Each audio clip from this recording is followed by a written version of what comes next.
Sud Radio, le coup de cœur des libraires. Valérie Expert, Gérard Collard.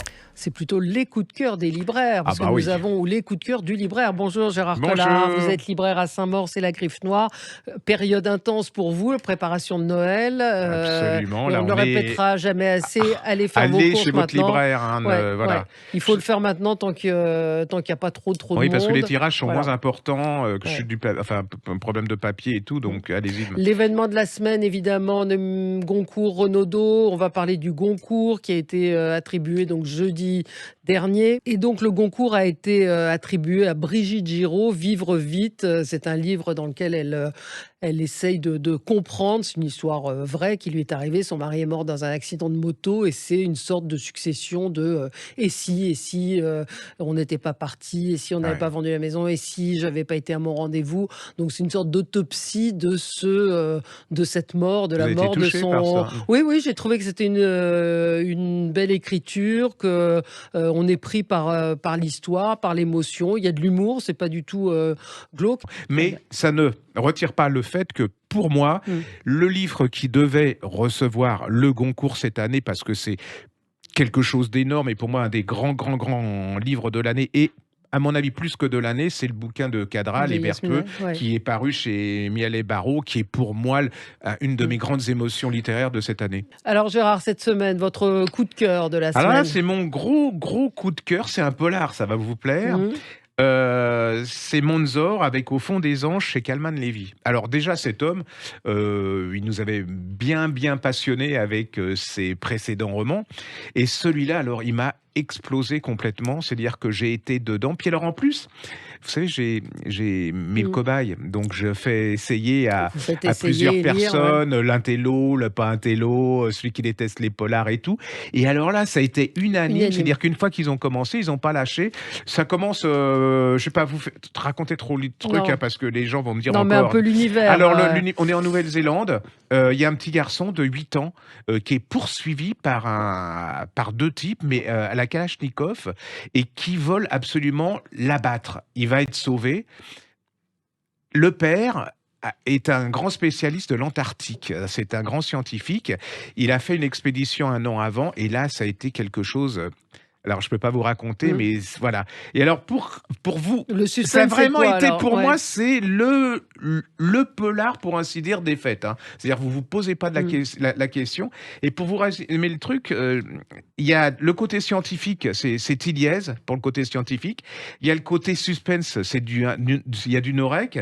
Il y a Gibel pour la finesse psychologique. Il y a un soupçon Stephen King et un zeste de l'exorciste. Vous voyez le genre, déjà?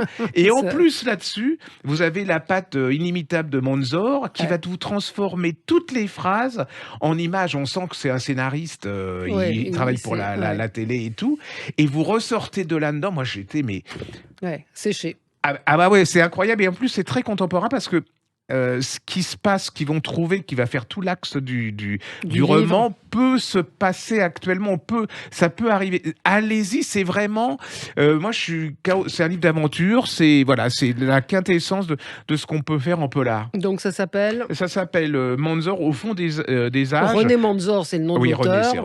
René Mondzor. Voilà. Et au fond des anges, c'est Kalman Levy. Au fond des âges. Des âges. Qu'est-ce que je dis? Des anges. Ah oui, c'est parce que je pensais. La couverture est assez terrible avec cette main. C'est incroyable, et c'est chez Kalman Levy. Surtout, alors, ne passez pas à côté de vous voulez un bon polar. Exceptionnel. Bon, ensuite, qu'est-ce qu'on lit? Alors, juste pour vous dire comme ça, il y a vous savez, c'est ce fameux livre de philosophie, d'introduction à la philosophie, qui s'appelait Le Monde de Sophie, qui était en point, qui a été un énorme succès, qui est une sorte de premier livre de vulgarisation. Et là, il y a Zabus et Nicobi. Alors, ne me demandez pas qui sont des illustrateurs. Ils ont refait ce bouquin sous forme de BD. Et c'est absolument incroyable. C'est l'histoire d'une aventure. Et c'est l'histoire d'une jeune fille qui reçoit une lettre avec une question et ainsi de suite. Et là, vous allez redécouvrir tous les grands philosophes. Alors, ça rend intelligent. C'est superment fait. Partir de quoi? 12-13 ans? 14? Allez, 14.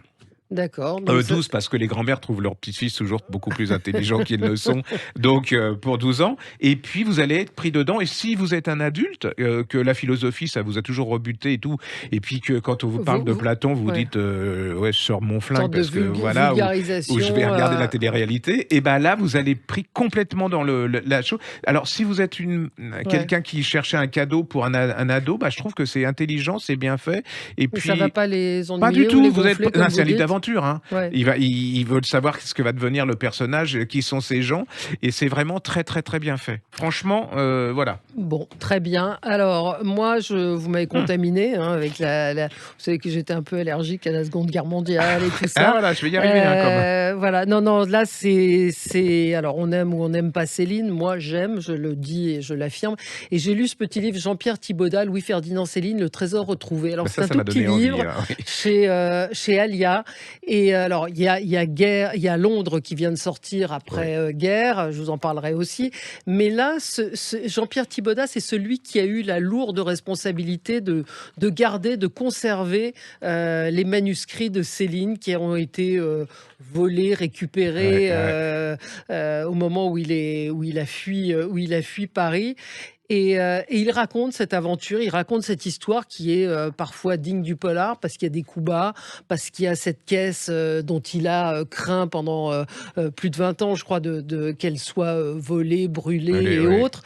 Il y a les relations avec les héritiers, les ayants droit, et puis il y a sa passion à lui. Jean-Pierre Thibaudat, c'est un grand critique littéraire à Libération. Il y a sa passion à lui qui s'est découvert parce que Céline, il te dit, hein, j'étais pas vraiment célinien.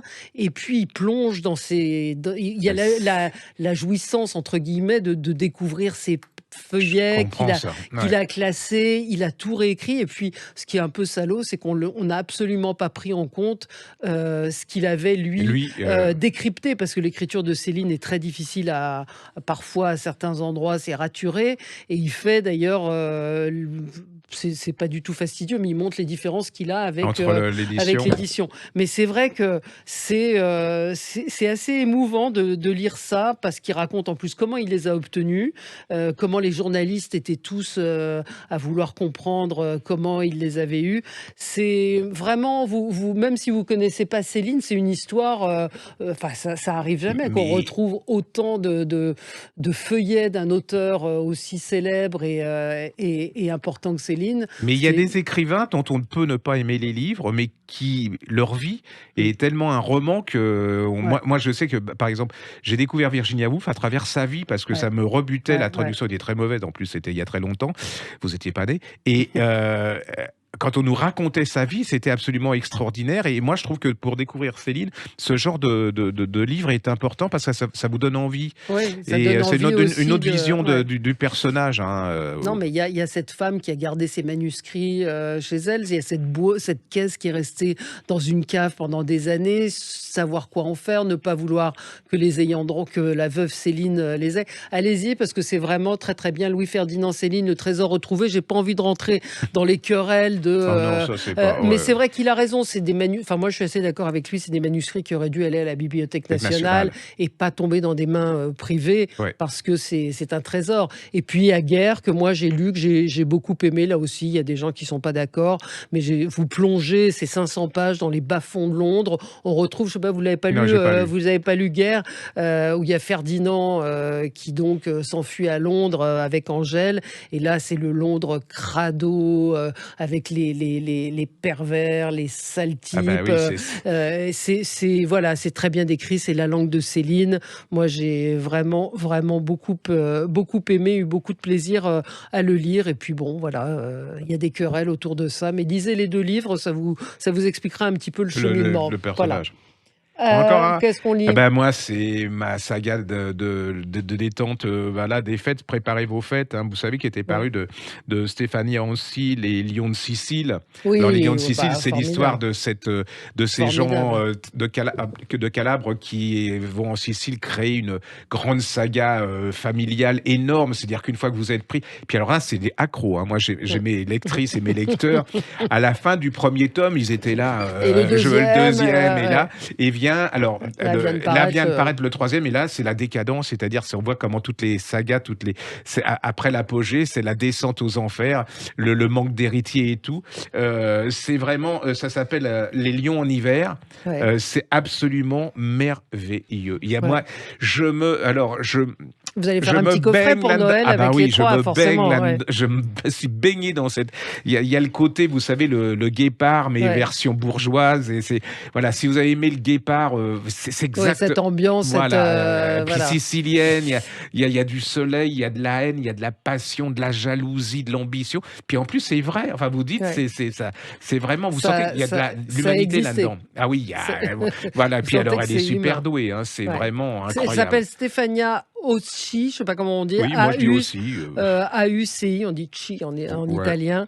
Et vous pouvez commencer par Les le lions de, premier, par les lions c'est de Sicile. les Floris qui était le premier tome qui existe en En collection collection poche. de poche. Et puis le dernier Et il là y a qui les vient de lions en hiver paraître. qui est absolument. Et puis alors, les Ouais. couvertures sont Ouais, merveilleuses. toujours très beau. Et là, si vous cherchez vraiment une saga, quelque chose à la fois historique, familial, où il y a, comme vous dites, tous les éléments de ce Ouais. qui fait qu'on lâche pas un livre et qu'on a du plaisir, parce que c'est Et ce puis tout qu'on aime, public, hein. absolument. Encore un autre? Un autre petit, qu'est-ce que je peux vous donner?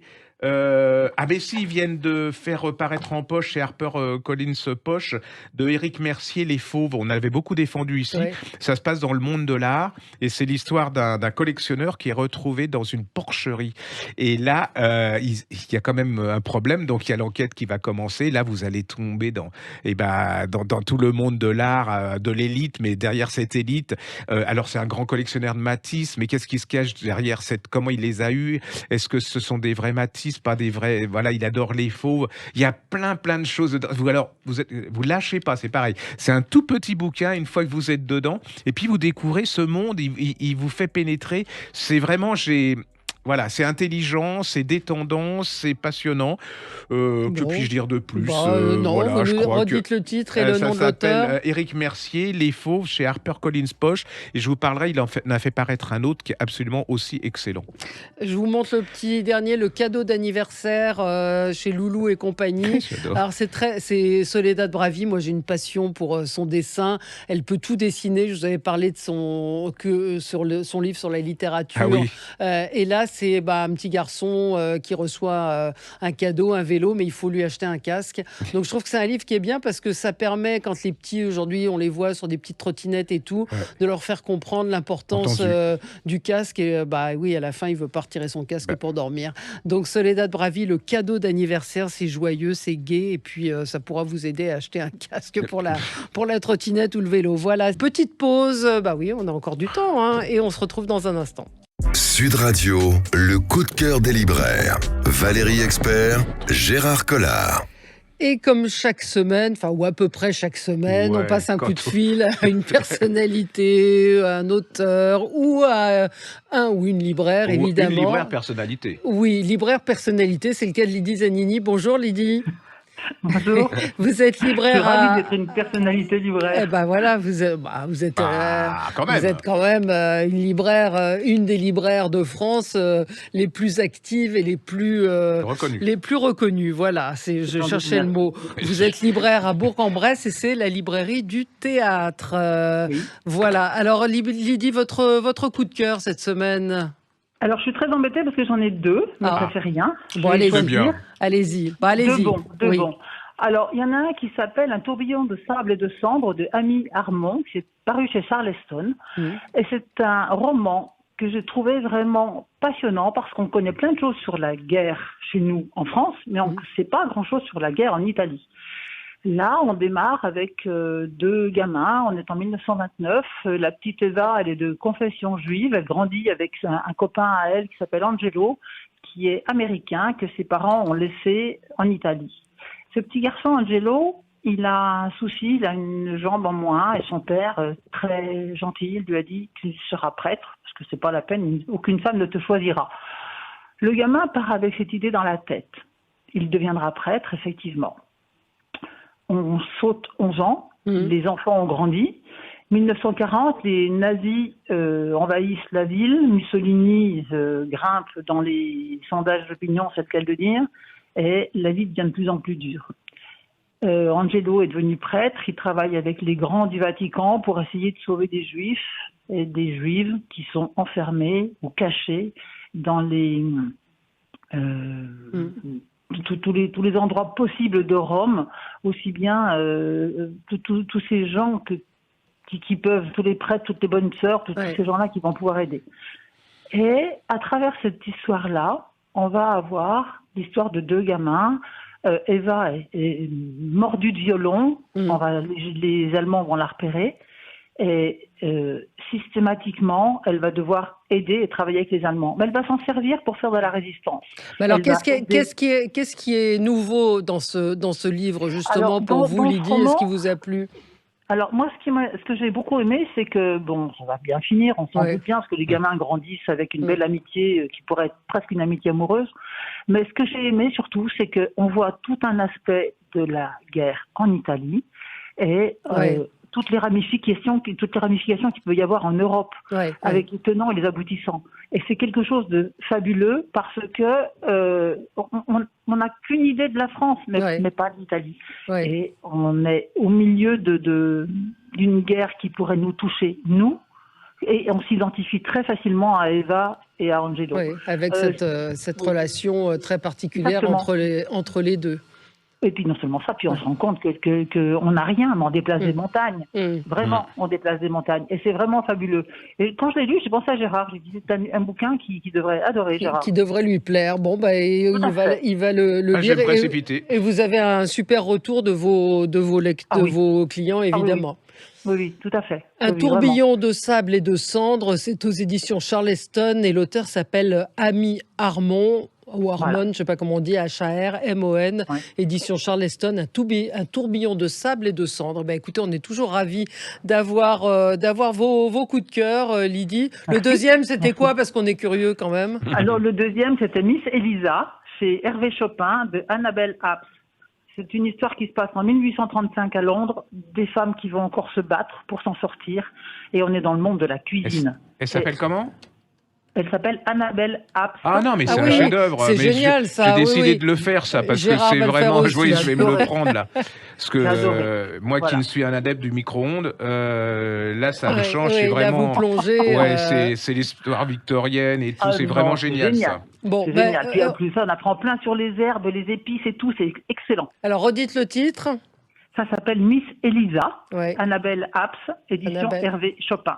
Annabelle Apps, voilà, il y aurait eu 2 coups de cœur pour le prix d'un. Voilà. Merci beaucoup. Et puis Gérard va le lire, il va en refaire un coup de cœur. Voilà, oui, absolument. Voilà. Moi, je l'ai sur ma pile, ma palle, comme on dit, ma pile à lire, et je vais m'empresser de le lire. Merci beaucoup, Lydie. Merci à vous. Bonne journée. Au revoir. On va rester sur la guerre, et cette fois en France, enfin la guerre, la montée du nazisme, avec Le Brassard de Luc Briand. Ça parle d'un joueur de foot. Alors, c'est une histoire absolument méconnue et incroyable. Alexandre Villaplane, capitaine des Bleus et officier nazi, c'est aux éditions Plein Jour. J'ai été interpellée, j'ai demandé le livre parce que c'est vrai que on ne reçoit pas non plus. Et j'ai trouvé cette histoire absolument incroyable, c'est-à-dire le football des années 20 avec ce joueur qui était un gamin vraiment des quartiers populaires. Il vient d'Alger et puis il devient joueur, capitaine de l'équipe de France. Il a des techniques très particulières. Et puis, c'est la dérive de cet homme après le succès où on va le voir traîner avec des minables, des flics dans les bas-fonds. Et puis, pendant l'occupation, il rejoint la Gestapo française. Il devient allemand. Et puis, officier SS, on dirait un roman, hein. Traître, c'est incroyable. On dirait un roman, je veux dire que c'est extrêmement bien documenté en plus par l'auteur. Il était hyper célèbre, hein. Il est complètement tombé dans l'incognito, mais moi je suis pas spécialiste de foot, hein, mais quand j'ai pris le bouquin, on m'a dit, mais tu sais, à son époque, il était hyper célèbre, c'était quelqu'un d'incroyable. Et enfin, allez-y, parce que je trouve que on n'aurait jamais imaginé une histoire comme ça. Non, c'est une histoire incroyable. Et encore une fois, Luc Briand raconte avec énormément de détails, recontextualise l'époque et on voit comment un homme peut peut arriver au nazisme. C'est une trajectoire incroyable. Alexandre Villaplane, pour ceux qui aiment le foot, l'histoire, même si vous n'aimez pas le foot, hein, c'est intéressant parce que vous connaissez, vous rentrez dans cet univers du foot des années 20, ça parle aussi un peu de l'Algérie. Le Brassard, Luc Briand aux éditions Plein Jour.